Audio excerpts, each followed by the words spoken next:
इन्नल हम्दुलिल्लाह वस्सलातु वस्सलामु अला रसूलिल्लाह अम्मा बअद क़ाल अल्लाहु तआला अऊज़ु बिल्लाहि मिनश शैतानिर रजीम बिस्मिल्लाहिर रहमानिर रहीम व इन्नका लअला खुलुक़िन अज़ीम व क़ाल अन्नबी सल्लल्लाहु अलैहि वसल्लम इन्नमा बुइस्तु लिउतम्मिम मकारिमल अख़लाक़ सदक़ल्लाहुल अज़ीम सदक़ रसूलुहुन नबियुल करीम। गिरामी मर्तबा सामिईन और अज़ीज़ दोस्तों, शायर ने कहा है, कुछ बात है कि हस्ती मिटती नहीं हमारी, सदियों रहा है दुश्मन दौरे ज़मा हमारा। तौहीद की अमानत सीनों में है हमारे, आसान ही मिटाना नामो निशा हमारा। अल्लाह रब्बुल इज़्ज़त ने हम लोगों को मुसलमान बनाया, इस्लाम जैसा पाक पवित्र और इंदल्लाह मकबूल मज़हब से नवाजा। इस्लाम धर्म वो धर्म है जो दुनिया के तमाम मज़ाहिब और धर्म में सबसे बेहतर और पाक पवित्र धर्म है। तमाम नबियों को अल्लाह ताला ने मज़हब इस्लाम दे करके ही भेजा। आदम अला नबीना अलैहिस्सलातु वस्सलाम से इस्लाम मज़हब का आगाज़ हुआ और जनाब मुहम्मदुर रसूलुल्लाह सल्लल्लाहु अलैहि वसल्लम पर यह मज़हब इस्लाम पाए तकमील को पहुँचा।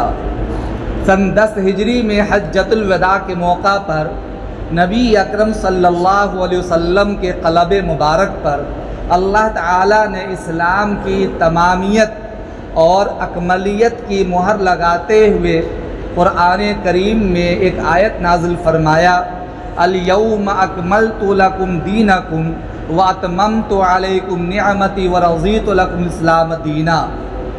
इस आयत करीमा में अल्लाह ताला ने नबी अकरम सल्लल्लाहु अलैहि वसल्लम को ये खुशखबरी सुनाई कि मैंने आज के दिन इस्लाम मज़हब को मुकम्मल कर दिया है और मैंने अपनी नियामत को आप पर ताम भी कर दिया है और मैंने आपके लिए मज़हब इस्लाम को पसंद भी कर लिया है।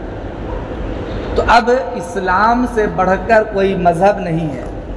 आज दुनिया में बहुत सारे लोग जो इस्लाम के दुश्मन हैं, इस्लाम के दुश्मन हैं, यहूद हैं, नसारा है, गैर मुस्लिम है, ये तमाम के तमाम ये कहते हैं कि इस्लाम तलवार की ज़ोर से फैला है।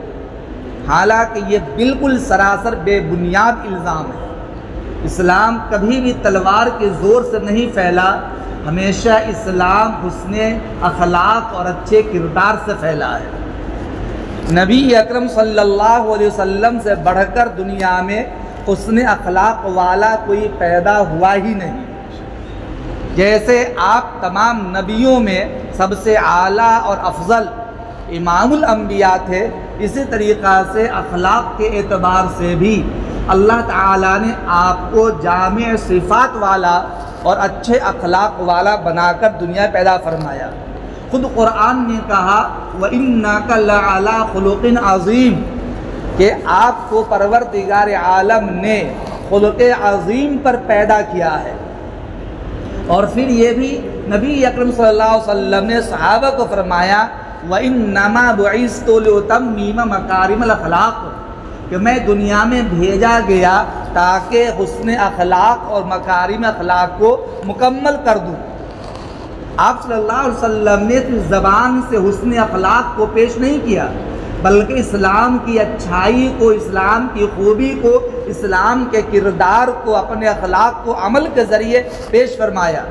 बड़े बड़े दुश्मनान इस्लाम को आप सल्लल्लाहु अलैहि वसल्लम ने माफ़ कर दिया। जो आपके जान के दर पे हो गए थे, आपके कत्ल करने के इरादे से पहुंच गए थे, उन तमाम को आप सल्लल्लाहु अलैहि वसल्लम ने माफ़ फरमाया। नबी अकरम सल्लल्लाहु अलैहि वसल्लम सफ़र में जा रहे थे, रास्ता में एक दरख्त के नीचे आप आराम फरमाने लगे। एक इस्लाम का दुश्मन, आपका दुश्मन इस ताक में था कि थोड़ी सी गफलत हो और ये गहरी नींद में पड़ जाए कि मैं तलवार से इनका सर कलम कर दूँ। इस नापाक इरादे से दरख्त के पीछे छुपा हुआ था।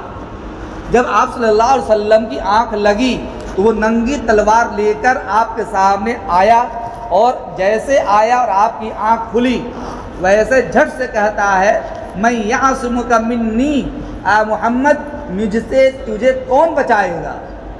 क्या कहा?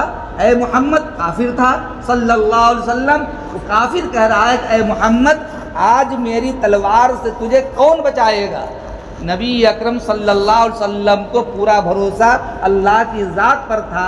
आपने यकलख्त कहा अल्लाह, जैसे आपने बुलंद आवाज़ से अल्लाह कहा, उस काफिर के हाथ से तलवार गिर गई, वो थर थर काँपने लगा। आपने तलवार उठा ली, फिर आपने फरमाया अब ये बताओ तुझे मेरे हाथ से कौन बचाएगा। चूँकि उसको खुदा की ज़ात पर यकीन नहीं था, वो खुदा को मानता नहीं था, उसने माफ़ी मांगते हुए कहा कि मोहम्मद तू मेहरबान भाई है, माफ़ कर दे तो मेरी जान की माफ़ी हो सकती है। नबी अकरम सल्लल्लाहु अलैहि वसल्लम ने फरमाया ला तसरीब अलैकुमुल यौम, आज तेरे ऊपर कोई ज़्यादती नहीं होगी, जाओ मैंने तुझे माफ़ कर दिया। आपने ज़बान से ये कहा कि मैंने माफ़ किया, और वो काफिर क्या कहता है? आपके इस अखलाक को देखकर जो आपका जानी दुश्मन बनकर आया था और आप पर तलवार सोत ली थी और आपको कत्ल करने वाला था, उस जानी दुश्मन से आपने फरमाया कि जाओ मैं तुझको माफ़ किया। इस अखलाक को देखकर उस काफिर ने कहा अशहदु अल्ला इलाहा इल्लल्लाह व अशहदु अन्ना मुहम्मद रसूलुल्लाह। तो इस्लाम के इस अखलाक की वजह से इस्लाम पूरी दुनिया में फैला है। नबी अकरम सल्लल्लाहु अलैहि वसल्लम बैठे हुए हैं, मक्का मुकर्रमा का, मदीना का, हिजाज मुकद्दस का सबसे बड़ा वर्ल्ड चैंपियन पहलवान रुकाना आता है और आकर कहता है मोहम्मद मैं तुझ पर ईमान उस वक्त तक नहीं लाऊंगा जब तक तू मुझसे मुकाबला ना करे, मुझसे कुश्ती नहीं करेगा। अगर तूने कुश्ती में पछाड़ दिया तो मैं ईमान लाऊंगा, वरना तुझे मेरे कदमों में झुककर माफ़ी मांगना पड़ेगा। वो काफिर है। नबी अकरम सल्लल्लाहु अलैहि वसल्लम गरचे पहलवान नहीं थे, आपने किसी मैदान में अखाड़े में कुश्ती नहीं की थी, लेकिन आपको अल्लाह ताला ने ताकत अता फरमाई थी, खुदाई ताकत पे आपको पूरा एतमाद और भरोसा था। आपने फरमाया बिल्कुल हो जाए मुकाबला, क्योंकि आपको मालूम था कि अल्लाह ताला ने आपकी ज़बान से उम्मत के सामने ये बयान फरमा दिया था अल इस्लाम यालू वला युला, इस्लाम मज़हब हमेशा गालिब होकर रहने वाला है, कभी मगलूब होने वाला नहीं है। बल्कि हमारा ईमान और अक़ीदा तो ये है कि इस्लाम को जितना दबाया जाता है इस्लाम उतना ही उभरता जा रहा है। आज इस्लाम को मिटाने के लिए दुनिया में एक नहीं दो नहीं हज़ारों ताकतें काम कर रही हैं, लेकिन इसके बावजूद एक नहीं दो नहीं 10 नहीं सैकड़ों नहीं हज़ारों की तादाद में लोग इस्लाम की सदाकत को देखकर, इस्लाम की हक़ानियत को देखकर, इस्लाम की तालीमात को देखकर, इस्लाम की पाकीज़गी को देखकर, इस्लाम के हुस्न किरदार को देख कर के लोग दायरे इस्लाम में दाखिल होते जा रहे हैं। इस्लाम की फितरत में कुदरत ने लचक दी है, उतना ही ये उभरेगा जितना के दबाओगे। कि अल्लामा इक़बाल ने साफ लफ्ज़ में शेर कह दिया है, जितना दबाया जाएगा इस्लाम उतना ही उभरता जाएगा। बहरे कैफ वो रुकाना पहलवान आता है और कहता है या मोहम्मद मुझसे मुकाबला करो। आप सल्लल्लाहु अलैहि वसल्लम मैदान में जाते हैं, सहाबा का मजमा, काफिरों का मजमा, ढेर सारे लोग हैं। आप सल्लल्लाहु अलैहि वसल्लम ने उसके कांधे पे हाथ रखा। रुकाना पहलवान वो पैंतरा बदल रहा है, इधर उधर उछल कूद कर रहा है, आप अपनी हालत पे खड़े हैं, वो सामने आता है, आपने कांधे पे हाथ रखा और फिर कमर पे हाथ लगाया और उसे लेकर ज़मीन पछाड़ दिया और सीने पे बैठ गए। वो हक्का बक्का रह गया। उसने कहा कि मोहम्मद लगता है कि मुझसे कुश्ती में भूल हो गई है, दोबारा मुकाबला होगा। आप सल्लल्लाहु अलैहि वसल्लम को खुदा की ज़ात पर पूरा भरोसा था। उसने जब कहा था, आपने फरमाया कि हाँ मुकाबला हो जाए। फिर आप सल्लल्लाहु अलैहि वसल्लम के सामने वो कूदता फांदता उछलता हुआ आया, आपने कांधे पे हाथ रखा और एक हाथ उसे कमर पे रखा और फिर आसानी के साथ आपने ज़मीन पटक दिया। फिर भी उसे यकीन नहीं आया, वो घबरा रहा था। कहा मोहम्मद अभी भी मुझे यकीन नहीं आ रहा है कि तूने मुझे पटक दिया है, तीसरा मुकाबला होगा। आप सल्लल्लाहु अलैहि वसल्लम ने फरमाया कि हाँ तीसरा मुकाबला हो जाए। फिर आपके सामने आया, फिर वो दौड़ता रहा, कूदता रहा। आप सल्लल्लाहु अलैहि वसल्लम ने उसके कांधे पे हाथ रखा, कमर पे हाथ रखा और आपने फिर पटक दिया। उसके बाद वो कसम खाकर कहता है कि मोहम्मद सल्लल्लाहु अलैहि वसल्लम, मुझे आपके दीन पर, ईमान पर, अखलाक पर, किरदार पर यकीन आ गया। आपकी नबूवत सच्ची नबूवत है, अल्लाह के आप आखिरी नबी हैं। मैं आपके दीन पर ईमान लाता हूँ। अशहदु अल्ला इलाहा इल्लल्लाह व अशहदु अन्ना मुहम्मद रसूलुल्लाह, ये कहकर इस्लाम में दाखिल हो जाता है। फिर ये कहता है, ए मोहम्मद सल्लल्लाहु अलैहि वसल्लम, अब आप समझ लीजिए, जब आपने मुझको पहली मरतबा ज़मीन पे पछाड़ा तो हल्का सा मुझको एहसास हुआ था कि आपने मुझको पछाड़ दिया है, चोट सी लगी थी। जब दूसरी मरतबा पछाड़ा तो मुझे चोट तो नहीं लगी, लेकिन ऐसा लगा कि ज़मीन पे किसी ने मुझे पटका है। जब तीसरी मरतबा आपने मुझे ज़मीन में पछाड़ा तो ऐसा महसूस हो रहा था जैसे माँ अपने बेटे को गोद में लेकर के प्यार करते, लाड करते बिस्तर पटक देती है चुमकारने के लिए। इस तरीक़ा से आपने मुझे ज़मीन पे पछाड़ दिया, लग रहा था माँ ने ज़मीन पे बेटे को पछाड़ दिया हो, पटक दिया हो। ए अल्लाह के नबी, यकीन आ गया कि आप सच्चे नबी है। अशहदु अल्ला इलाहा इल्लल्लाह व अशहदु अन्ना मुहम्मदन रसूलुल्लाह। ये आप सल्लल्लाहु अलैहि वसल्लम सामने आपके अखलाक को देखकर वो ईमान लाया। ये इस्लाम की सच्चाई है। जब इंसान इस्लाम को अपनाता है, इस्लाम सिर्फ नमाज पढ़ने का नाम नहीं है, ज़कात देने का ही नाम नहीं है, हाफिज़ कुरान बन जाने का ही नाम नहीं है, कुरान पढ़ने का नाम ही नहीं है, बल्कि इस्लाम तो बहुत सारी खूबियों का नाम है, जिसमें हुस्न अखलाक है कि अगर आदमी के पास ढेर सारे आमाल हों और उसके अखलाक अच्छे नहीं हों तो वह आदमी बेकार है। कल क़यामत के दिन ऐसे लोग आएंगे जिनके पास नेकियों का अंबार होगा, लेकिन वो इंसान जहन्नम में दाखिल कर दिया जाएगा। नबी अकरम सल्लल्लाहु अलैहि वसल्लम मस्जिद नबी में बैठे हुए हैं, सहाबा किराम का मजमा है, हज़रत अबू बकर भी तशरीफ़ फरमा है, हज़रत उमर भी है, हज़रत उस्मान गनी भी है, हज़रत अली भी हैं, बड़े बड़े सहाबा हैं। उस मजमा में आप सल्लल्लाहु अलैहि वसल्लम ने फरमाया कि ये बताओ, तुम दुनिया में सबसे बड़ा मुफलिस इंसान, गरीब इंसान, फल्लाश इंसान कौन होता है? तो किसी ने कहा, या रसूल अल्लाह, जिसके पास कुछ भी खाने पीने का सामान ना हो। किसी ने कहा जिसके पास कोई मकान ना हो। किसी ने कुछ कहा, किसी ने कुछ कहा। जनाब मोहम्मद रसूलुल्लाह सल्लल्लाहु अलैहि वसल्लम फरमाया, नहीं, गरीब ये नहीं है, फ़कीर ये नहीं, मुफलिस ये नहीं है, बल्कि कल क़यामत के दिन एक आदमी अल्लाह के दरबार में आएगा, नेकियों का अंबार होगा, नेकियों का अंबार होगा।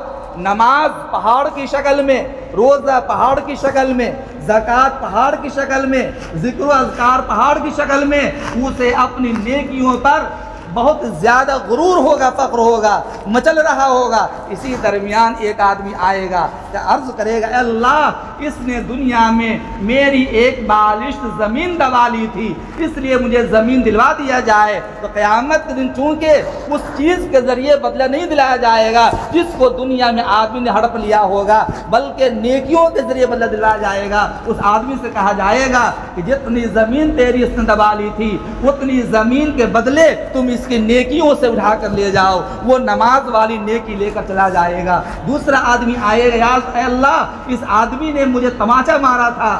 अल्लाह ताला फरमाएंगे कि इसके रोज़े वाला अमल उठा कर ले जाओ। एक आदमी और आएगा, कहेगा, अल्लाह, इसने मुझ पर जुल्म किया था, मुझे गालियां दी थी, सताया था। कहा जाएगा, इसके पास जो ज़कात वाली नेकियां हैं वो ज़कात नेकियां ले जाओ। यहाँ तक के ढेर सारे लोग आएंगे, सभी के सभी नेकियां उठा कर ले जाएंगे। फिर एक आदमी आएगा, वो कहेगा, परवरदिगार आलम, एक गुनहगार आएगा, वो कहेगा, परवरदिगार आलम, इस आदमी ने मुझे दुनिया में धक्का दिया था, बुरी नज़र से देखा था।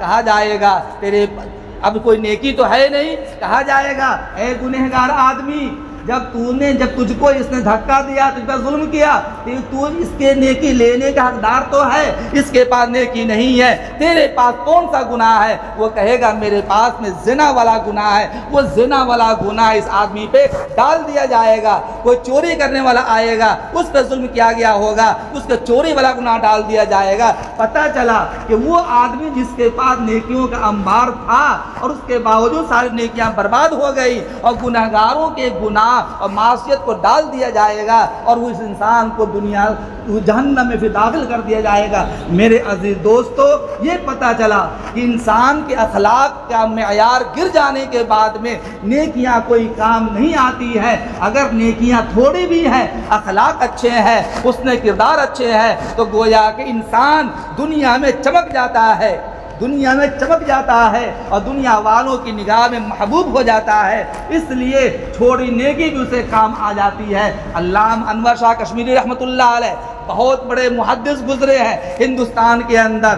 दारुल उलूम देवबंद के एक बड़े मुहद्दिस थे अल्लामा अनवर शाह कश्मीरी रहमतुल्लाह अलैह, जिनको चलता फिरता कुतुबखाना कहा जाता था। हाफिज़े का इतनी बड़ी मिसाल कि जब एक चीज़ को देख लिया करते थे 40 साल तक कभी भूलते नहीं थे, पूरी चीज़ ज़बान याद रहा करती थी। जब वो मुंबई एयरपोर्ट पर पहुँचे, अंग्रेज़ का ज़माना है, मुंबई एयरपोर्ट पर पहुँचे, उस जगह जब वो बाहर आने लगे तो एक आदमी ने गेट पे रोक लिया और कहा कि आप साइड में रहें, बाद में आपको जाने दिया जाएगा। वो आदमी जो ईसाई है बार बार अल्लामा अनवर शाह कश्मीरी के चेहरे को देखता है, फिर टिकट को देखता है, फिर कहता है अब रुक जाएं। एक मुसाफिर को जाने दिया, दूसरे को जाने दिया, तीसरे को जाने दिया, 10 मुसाफिर जाने देने के बाद जब अल्लामा अनवर शाह कश्मीरी ने पूछा कि ये तो बताओ कि मुझे जाने क्यों नहीं दिए जा रहे, बाहर क्यों जाने दिया जा रहा है? तो उस आदमी ने कहा कि ये बताइए आपका नाम क्या है? तो कहा मेरा नाम मोहम्मद अनवर है। कहा ये बताइए छोटे अनवर है या बड़े अनवर है? तो कहा मैं छोटा अनवर हूँ, मैं छोटा अनवर हूँ। तो वो ईसाई अल्लामा अनवर शाह कश्मीरी के हाथ पे हाथ रखकर यूँ कहता है पहले मुझे आप बड़े मोहम्मद का कलमा पढ़ाइए, आपके हाथ पर मैं ईमान लाता हूँ। और फिर कहा अशहदु अल्ला इलाहा इल्लल्लाह व अशहदु अन्ना मुहम्मद रसूलुल्लाह। और फिर ये कहा जब छोटे अनवर के चेहरे में आमाल की बुनियाद पर, अखलाक की बुनियाद पर इतना बड़ा नूर है, इतनी ज़ात चमक है, तो बड़े अनवर जनाब मोहम्मद रसूलुल्लाह सल्लल्लाहु अलैहि वसल्लम के चेहरे में कितना नूर होगा, कितनी ताबानी हो, कितनी चमक होगी। इसीलिए मैं आपके हाथ पर ईमान लाता हूँ कि क्योंकि मोहम्मद अरबी सल्लल्लाहु अलैहि वसल्लम जो दीन इस्लाम लेकर के आए वो मजहब सच्चा है, पुख्ता है, यकीनन कामिल मुकम्मल दीन है। इसीलिए कहा जाता है दुनिया में जितने भी धर्म हैं तमाम धर्म के मुकाबले में मजहब इस्लाम आलमगीर मजहब, आफाकी मजहब, कामिल मुकम्मल मजहब है। और अल्लाह के नज़दीक तमाम धर्म में सबसे ज़्यादा मकबूल धर्म है। अल्लाह ने खुद फरमाया इन्ना दीन इंदल्लाहिल इस्लाम, अल्लाह के नज़दीक सबसे ज़्यादा मकबूल दीन इस्लाम है। और फिर आगे फरमाया मैं यब्तगी गैर इस्लाम दीनन फलन युक़बल मिन्हु, इस्लाम मजहब को छोड़कर अगर कोई दूसरे धर्म के इख्तियार करेगा अल्लाह उसे हरगिज़ कबूल नहीं करेगा। और इस्लाम मजहब का पैगाम ये है कि हमें पाबंदी से नमाज पढ़ना है। जब तक कि नमाज ज़िंदगी में नहीं होगी दिल को चैन सुकून नहीं मिलेगा, घर में रोज़ी नहीं आएगी, हज़ारों रुपए घर में आने के बाद बरकत नसीब नहीं होगी, चेहरे पर नूर नहीं आएगा, रात को बेचैनी होगी, घर में बीमारी आएगी। इसलिए कहा गया इस्लाम का पहला पैगाम ये है कि ईमान लाने के बाद 5 वक्त नमाज अदा करना है, उसके बाद घर में कुरान करीम भी पढ़ना है, आल औलाद को रिज़्क़ हलाल खिलाना है। इस ज़बान को जिसको अल्लाह ताला ने नियामत के तौर पर दिया है बोलने के लिए, इस ज़बान से गाली गलौज नहीं करना है, गीबत नहीं करना है, झूठ नहीं बोलना है, बल्कि इससे मीठे बोल बोल कर इंसान का दिल जीतना है, अल्लाह का जिक्र करना है, जनाब मोहम्मद रसूलुल्लाह सल्लल्लाहु अलैहि वसल्लम पर दुरूद व सलाम का नजराना पेश करना है और अच्छे अखलाक पेश करके इस्लाम को चमकाना है। अल्लाह हमें भी तौफीक अता फरमाए, आपको भी तौफीक अता फरमाए। वाखिरु दावाना अल्हम्दुलिल्लाहि रब्बिल आलमीन।